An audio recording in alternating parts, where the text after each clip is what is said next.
யார் நீங்கள்? என்ன வேண்டும்? ஏன் நடுக்கம்? உடம்புக்கு சரியில்லை. நிதானமாக பேசலாம். யார் நீங்கள்?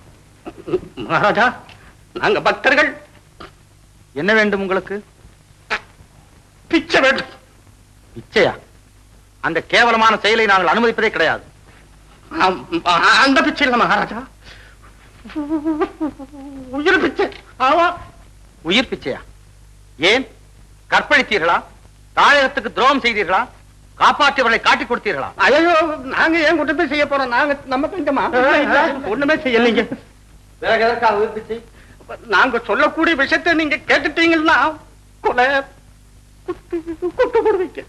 அதுக்காகத்தான் நாங்க முன்னதாகவே உயிர் பிச்சை கேட்டுட்டு அப்புறம் சொல்லலாம்னு நினைச்சுக்கிறோம். தைரியமாக சொல்லுங்கள். நீங்க உயிர் பிச்சை கொடுத்துட்டேன்னு சொல்லுங்க, அப்ப நாங்க மலமளமளமளமன்னு வந்த விஷயத்தை சொல்லிடுறோம். உங்களுக்கு ஒரு ஆபத்தும் வராது. எங்கிருந்து வந்தீர்கள்? காட்டில இருந்து வந்திருக்கிறோம். காட்டிலே இருந்தா?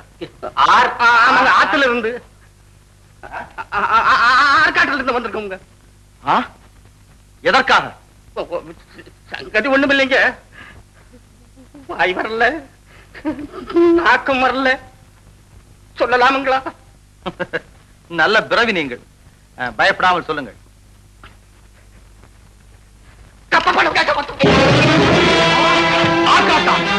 தேசிங்கின் கை வலுவை அறியாத கயவன், அறிவு கட்டவர்களை துண்டு இரண்டாக நெடும் தூளாக சாய்த்திருப்பேன் உங்களை. உயிர் பிச்சை பெற்று விட்டீர்கள், ஓடுங்கள்.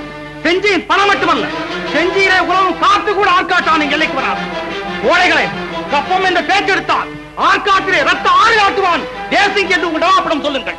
போர்க்களத்தை சரியான பாடம் கற்பிப்பான் செஞ்சியின் மன்னன் என்று மூலம் சொல்லுங்கள். ஓடுங்கள். ஏன் இருக்கிறீர்கள்? இழுத்துச் செல்லுங்கள் இவர்களை.